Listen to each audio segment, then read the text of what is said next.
Salut tout le monde, j'espère que vous allez bien. On se retrouve, oui, pour le débriefing de WWE SmackDown. Vous l'avez vu, deuxième jour de confinement. On va essayer justement. D'ailleurs, je tiens à vous le signaler, ceux qui vont regarder cette vidéo, que je serai actuellement sur Twitch et que vous avez envie de regarder, le lien est dans la description. C'est Sunijin, c'est un peu comme Skrilao, là, S-I-O-N-I-D-J-I-N.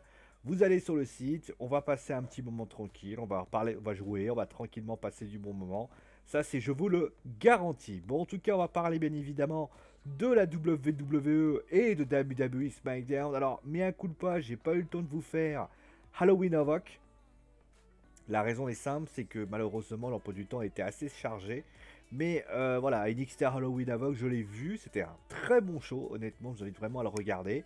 C'est normal que Dynamite n'ait pas réussi à tenir la cadence. C'est normal, quand vous avez un show qui est digne d'un pay-per-view. C'est normal, je veux dire, voilà, les gens étaient plus intéressés de ce côté-là que de ce côté-ci. Bon, après, Dynamite a quand même réussi à faire un bon score, il faut quand même le reconnaître. Et bon, on va passer directement au show de SmackDown. Je vais rappeler rapidement ce qui a été dit du côté de Raw, parce que Raw a été extrêmement, encore une fois, j'ai dit que c'était légèrement mieux, ce que vous voulez vous dire, c'est que si c'était légèrement mieux, c'est que c'était pas terrible, c'était même catastrophique la semaine dernière. Mais pour SmackDown, j'avais dit clairement que le show avait été de bonne qualité dans une émission qui s'appelle FS1, où la WWE aurait pu imaginer faire le strict minimum, avec un roster qui a été quand même démuni de ses principaux, quand même de ses têtes d'affiche. Je pense par exemple à Bray Wyatt, à Braun Strowman. Et finalement, il va falloir recréer de nouvelles superstars, c'est ce que la WWE essaie de faire, mais également de faire perdurer certaines rivalités, voire même tout simplement de les rendre plus attrayantes. C'est le cas d'une rivalité, c'est le cas aussi d'un événement qui a eu lieu durant l'émission, et également bien évidemment du match traditionnel sur Survivor Series, puisque vous l'avez compris, les Survivor Series vont débuter, et les Team Raw et les Team SmackDown vont débuter également. Bon, alors qu'est-ce que j'en ai pensé de ce show? Et bah clairement, alors vous savez, la différence entre Raw et SmackDown, je vais vous l'expliquer en deux mots, c'est que Raw, il y a toujours des choses qui vont pas. Il y a toujours des choses qu'on a envie de critiquer. Alors, il y a deux types de critiques. Vous avez la critique, ça peut être fait différemment, mais ça reste acceptable. Et vous avez la critique qui s'appelle la critique, c'est de la merde, c'est de la merde, je vois pas pourquoi t'as fait ça. Eh bien, malheureusement, je suis au regret de vous le dire, si pour SmackDown, c'est de la critique du premier, autrement dit, on discute, on dit voilà, ça pourrait être mieux fait, etc. L'autre côté, c'est de la critique, c'est de la merde, voilà, clairement. Et donc, on va passer tout de suite à SmackDown, voilà, il y a des choses qu'on va critiquer, il y a des choses qu'on va discuter. Clairement, le show n'est pas parfait, parce que je ne l'ai pas apprécié sur certains points, mais la différence, c'est que je ne vais pas critiquer. Mais ils ont pris des décisions, et justement, on va y revenir, moi, justement, par rapport à ça. Mais en tout cas, en tant que tel, si vous regardez le show en tant que tel, je peux déjà vous le garantir, le show est de bonne facture, et vous pouvez relativement être satisfait de ce qui a été proposé. Et donc, on va tout de suite aller dans le vif du sujet. On va parler tout de suite, eh bien, de ce qui s'est passé là. Alors ça va suivre bien évidemment à ce qui va se passer en fin d'émission. Mais tout de suite, voilà, on va parler de ce segment. Il y a eu deux segments durant l'émission. Le segment avec Alia, Mysterio et Murphy. Et donc l'autre côté, Roman Reigns et Jey Uso. C'est pour littéralement tout de suite mettre à plat les segments. Les deux segments étaient bien. Honnêtement, les deux segments étaient bien. Je vais pas parler de ce qui s'est passé après, de la décision de Jey Uso. Ça sera plus en détail. On parlera également des matchs sur Survivor Series. Mais en tout cas, le segment était de bonne qualité. Il y avait vraiment des belles choses. Ça racontait beaucoup de choses. Roman est un excellent heel, honnêtement. Moi, je ne m'attendais pas du tout à ça. Il est d'un charisme assez impressionnant. Et peut-être qu'on pourrait s'imaginer, alors je sais que la WWE a sa hantise, puisque vous le savez, la WWE a fait de Roman Reigns le visage de la WWE.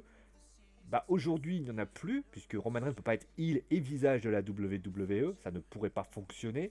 Mais en tout cas, ce qui est certain, c'est que du côté de la WWE, eh ben Roman heel, c'est excellent. Honnêtement, c'est excellent, ça apporte son lot de qualité, et je ne peux qu'être ravi de ce qui a été proposé par rapport à ça. Bon, en tout cas, du côté de la suite, on va passer rapidement, alors on va parler du match traditionnel avec les filles. Encore une fois, je vais te dire, on a vu les gars, on a vu chez les filles à Raw, on a vu ce qui se passe à SmackDown. Il y a j'ai l'impression qu'à SmackDown, on arrive toujours à faire les choses justes. On a mis un match à 3 entre, nous avions Bianca Belair, Natalia, et nous avions, que je me trompe pas, Billie Kay. On avait 3 lutteuses. Eh bien, des 3 lutteuses, celle qui a gagné, alors certes on va me dire oui mais c'est Bianca Belair, c'était normal. C'est Bianca Belair qui a gagné.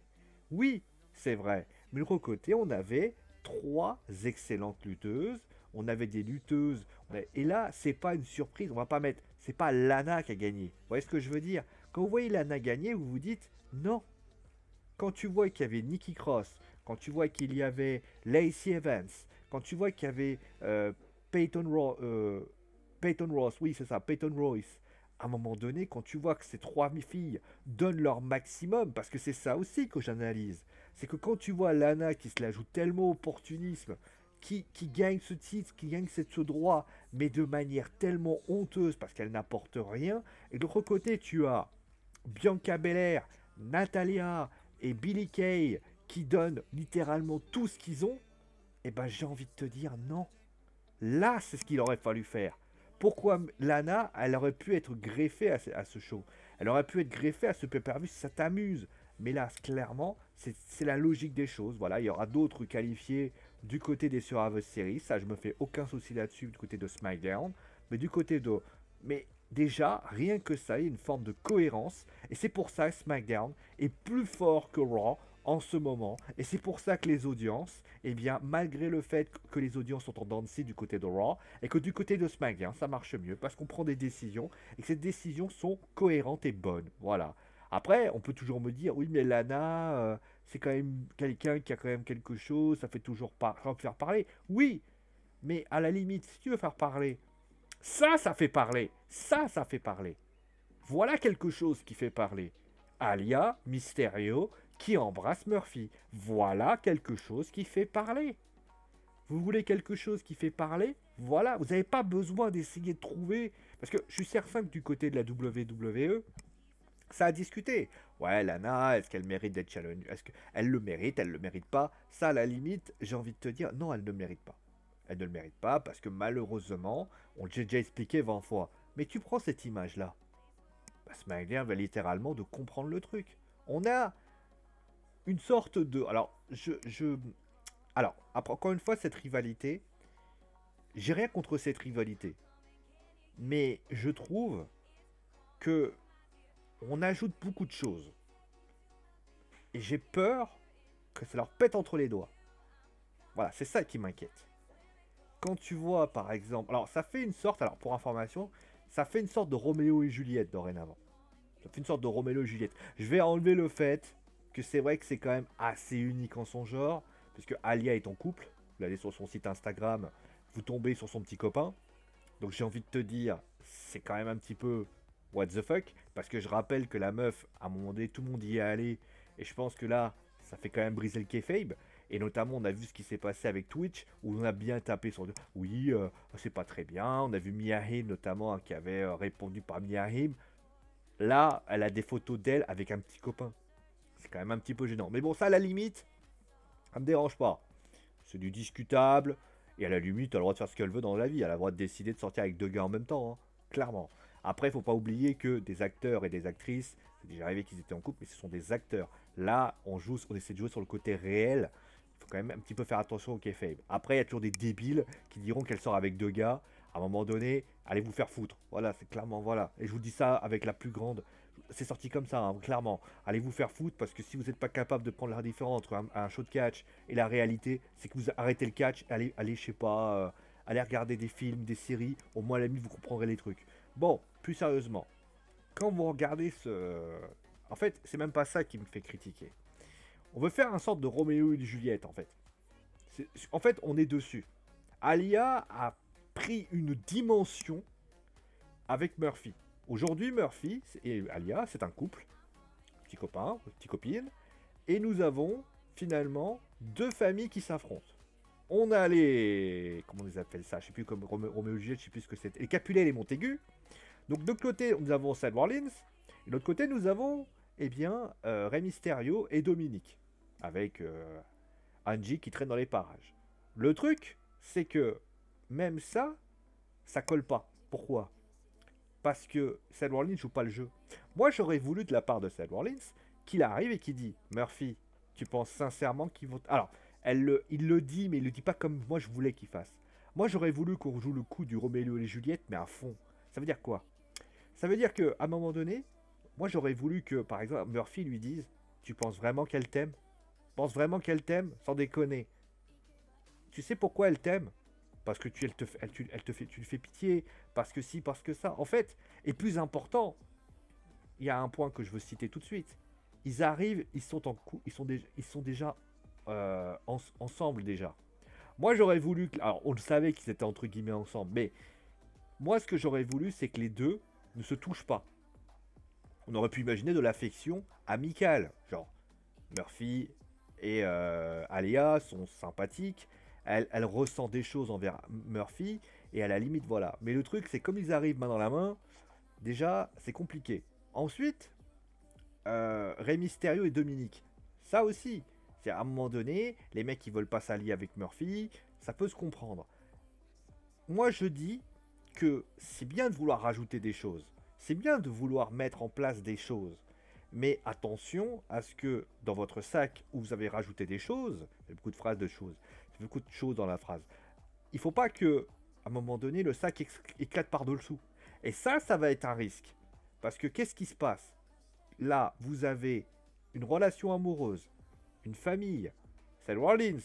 Attention, il va falloir quand même un final. Alors, si Alia et Murphy reviennent à Seth Rollins, pourquoi pas? Ça peut être une idée. Murphy qui finalement jouerait le coup du gars qui ramènerait Alia du côté de Seth Rollins. Et au final, ça pourrait être comme ça. Et Alia pourrait très bien dire à son père je t'ai aimé, je t'ai aimé, je vous ai aimé, vous n'avez pas accepté mon petit copain, lui il l'accepte, et les limites il pourrait l'appeler Dad, sachant que Becky Lynch va accoucher, ça pourrait être drôle, ça pourrait être sympa. Mais en tout cas, en tant que tel, il va falloir que du côté de la WWE, qu'on ait une conséquence de tout ça. Il faut que quelque chose se passe. Parce qu'on ne peut pas continuer à mettre des pièces en espérant que ça tourne. Au bout d'un moment, ça va tourner en rond. Là, on va dire qu'il y a des choses. Là, le bisou est arrivé. Ok. Il va falloir que la semaine prochaine, il faut quelque chose pour mettre une nouvelle pièce. Qu'on avance. Là, c'est bon. Alia, Murphy, on a tout compris. C'est bon. Maintenant, il faut avancer. Et j'ai peur que ça. Parce que le Rey Mysterio, où elle dit non, je ne veux pas y aller. Ok. Mais aux dernières nouvelles, j'aurais préféré aussi Uo s'en aille.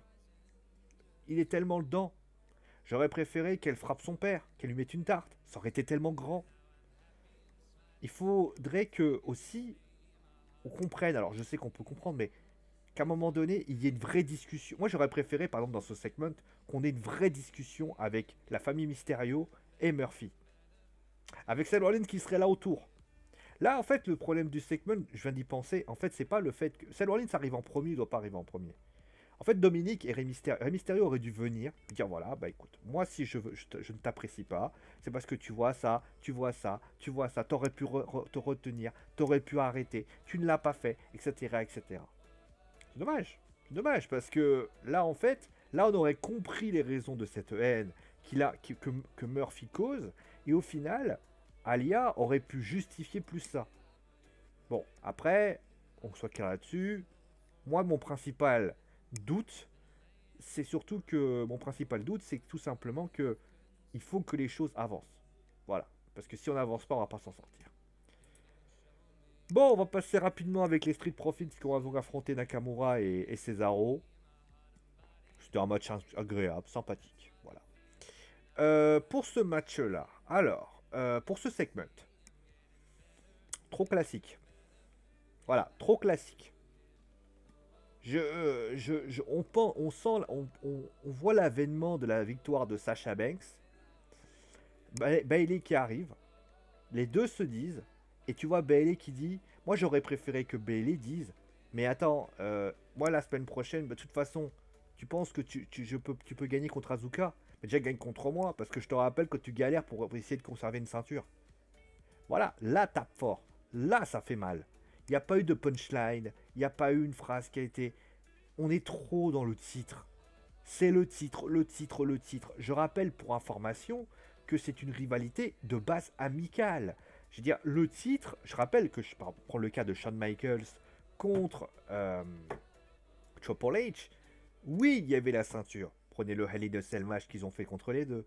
Prenez tous les matchs qui se sont faits. Il y avait ce titre au milieu. Mais ce titre était exutoire par rapport à ce qui s'est passé. Quand Shawn Michaels affronte Chris Jericho pour le titre, c'est parce qu'il a tout le passif avant. Quand il y a Tommaso Ciampa qui affronte Johnny Gargano, on est tellement... Le titre doit être juste une chose ajoutée. Il ne doit pas être le leitmotiv de tous. Là, on dit, oui, mais c'est pour le titre, de toute façon, tu n'aurais pas pu gagner. Là, l'argument, moi, j'ai été combien de fois championne, machin. On s'en bat les couilles.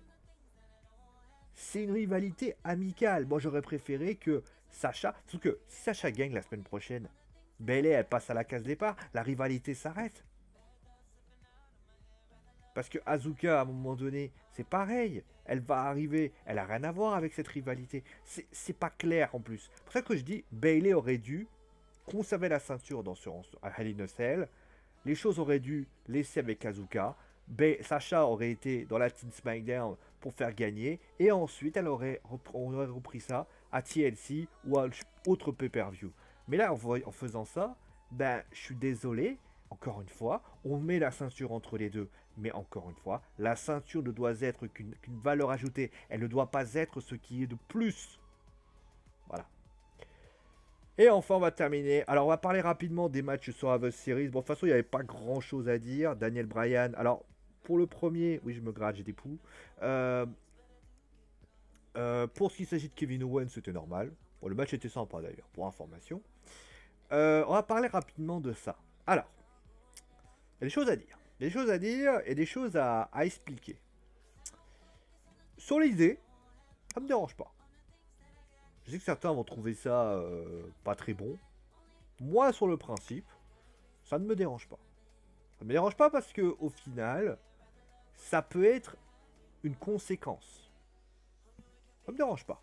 Jey Uso qui décide de s'allier à son cousin, c'est déjà arrivé. On a déjà eu à la WWE des guerres. Et au final, eh bien, la personne a fini par s'allier avec cette autre personne. Pas de problème. Sauf que, le principal problème de ça, pour moi en tout cas, c'est que Roman est allé tellement loin que Jey peut pas lui pardonner comme ça. Qu'est-ce qu'il veut, Roman? Il veut qu'en fait, Jey finisse par admettre que c'est le numéro 1 en fait. C'est ça. Sauf que, dans un quit match, il ne l'a pas admis. Il s'est fait défoncer lors de Clash of the Champions. Il ne l'a pas admis. Autrement dit, dans les moments les plus horribles, dans les moments où Jimmy a dû prendre une décision à sa place, moment où c'est Jimmy qui est... où Roman se sert de Jimmy pour finalement arriver à ses fins, moi, ce que je veux juste dire, c'est que Jey ne refuse la réalité. Donc là, ça part au loin, ça part d'une... C'est très fort. La question, c'est qu'est-ce qui justifie que dans ce moment-là, Jey se dit, oui, tu es le chef. Alors on le voit, il est plus violent, il est perturbé, il est tout ça. Sauf que, encore une fois, alors on va peut-être m'expliquer que parce que dans la tradition samoane, quand les grands chefs comme Afa et Sika décident, ça suffira pas. Je précise pour votre information personnelle, je répète une nouvelle fois, que Jimmy a subi, que Jey n'a jamais dit qu'il lâchait l'affaire. Autrement dit, pourquoi? Il n'y a rien qui le justifie. Quand je vois ça, je me dis non. Alors il attaque Daniel Bryan, il le détruit, d'ailleurs juste après, il y a une petite vidéo sur YouTube qui dit qu'il le détruit encore. Très bien, alors j'imagine que Daniel Bryan sera le futur challenger à Roman Reigns. Super, ou alors que Daniel Bryan affrontera Jey Uso. Peut-être. En tout cas, ça m'a gêné. Ça m'a gêné pourquoi? Moi j'aurais préféré un truc encore plus grand. J'aurais dit, écoute, il veut s'allier à Roman? Oui. Enfin, il veut. il peut être contraint de s'allier à Roman. Je vais donner un exemple. Là, vous avez ce match. Daniel Bryan affronte Jey Uso. Et à un moment donné, tu as Daniel Bryan qui se relève. Et là, tu vois Roman qui s'avance, qui rentre sur le ring et qui le regarde. Et à partir de là, il regarde Daniel, il lui fait « I'm sorry, I love you ». Genre, je suis désolé parce que il est obligé de le faire. Et là, il le massacre. Et pourquoi il le massacre? Il le massacre non pas parce qu'il n'a pas le choix, c'est parce que dans la tradition samoane, même si, quand on a dit I quit, quand on a dit j'abandonne, quand on est... Voilà, c'est expliqué la semaine prochaine. Quand Jay n'aime pas Roman, Jay ne respecte pas Roman, Jay considère Roman comme un espèce de cousin qu'il ne considère plus comme un cousin, il le hait, il le déteste, il a fait des choses horribles, mais il y a les traditions samoanes qui priment par-dessus tout, et il ne peut pas y transgresser. Et là, je me serais dit, mais c'est une super idée. C'est vrai. Là, il y aurait eu la tradition samoane. À partir du moment où Afa et Sika ont entre guillemets, respecté Roman en tant que numéro 1, tous les Samoans doivent fermer leur gueule. Voilà. Là, j'aurais dit, ok, nickel. Pourquoi ça n'aurait pas été bon? Bien sûr que si, ça aurait été bon. Parce que là, on aurait eu le qu'est-ce que ça raconte. Là, on se retrouve avec un heel turn de base. C'est dommage. C'est un heel turn de base. C'est-à-dire que Jay fait un heel turn comme n'importe quel heel turn. Sauf que là, à un moment donné, Roman... D'ailleurs, Roman, on le voit, il est impassible. Il s'en fout de que fait Jay. C'est juste qu'à un moment donné... voilà. Mais, encore une fois, Afa et Sika, ils sont là pour une raison. Adouber Roman Reigns. Donc à partir de ce moment-là, on peut imaginer cette chose-là. C'est-à-dire qu'il ne le fait pas par envie, il le fait par contrainte. Voilà, c'est tout. Après, on va me dire, oui, mais ça a déjà arrivé avec Cena, etc. Sauf que là, il n'y aurait pas eu besoin de Cena. Jay serait venu, il a dit, voilà, Roman est le chef de tribu, et clairement, je me dois de le respecter. Un peu comme un soldat qui respecte son général. Et même si il n'est pas d'accord avec ça, il le fera quand même. Et là, tu as un Jay qui est complètement... voilà, on dit souvent Jay, c'est le US Open, c'est des mecs de banlieue en fait. Des mecs de banlieue. Et au final, ça aurait pu faire quelque chose de pas mal. On n'a pas voulu faire ça, bon, ça reste acceptable, hein, attention, hein, je suis pas en train de dire que Raw, que SmackDown soit mauvais, mais en tout cas, ça aurait pu être discutable. Bon, bilan du show, bah, je viens de le dire, hein. Le show est bon. Le show est bon, voilà, moi j'ai passé un bon moment en tout cas. J'ai passé un bon moment, j'ai passé une bonne partie du show, honnêtement, est sympa. Mais ça aurait pu faire encore plus grandiose. Mais on va envie de te dire, à la différence de Raw, si Raw, on a envie de les étriper, du côté de SmackDown, on a envie de leur dire, vous avez tenté des choses, et c'est plus à l'appréciation de la personne. Voilà. Bah dites-moi en tout cas ce que vous avez pensé de l'émission, dites-moi ce que vous avez pensé du show, dites-moi ce que vous avez aimé, pas aimé. En tout cas, merci à vous tous d'avoir suivi l'émission, portez-vous bien, et ciao les amis.